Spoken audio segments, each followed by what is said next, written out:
saya nenek dari Muhammad Farhan, putra korban dari robohnya jembatan Lalan, atas nama Misbahul Munir yang menjadi korban. Saya ucapkan terima kasih atas semua pemberian Pak Kapolda untuk pengobatan gratis dari putra almarhum. Semoga Allah membalas semua kebaikan Bapak, dan saya ucapkan banyak terima kasih kepada staf semua yang sudah membantu keluarga kami. Demikian, wassalamualaikum warahmatullahi wabarakatuh.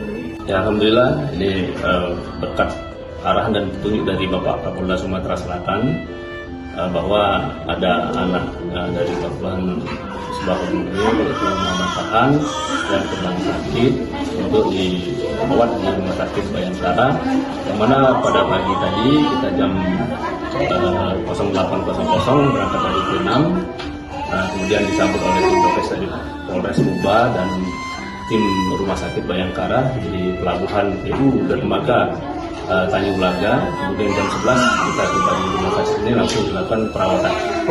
Ini sedang sakit atau ini memang termasuk korban pada waktu itu kan?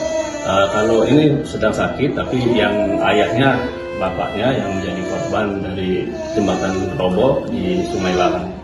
Artinya ini sebagai bentuk kepedulian saja kak ya? Ini bentuk kepedulian dari Kepolisian Republik Indonesia, khususnya Polda Sumatera Selatan terhadap masyarakat yang ada di Lalan. Ini kan jembatan masih terputus kak. Untuk aksesnya sendiri, informasinya Polri juga membantu untuk menyeberangkan kak?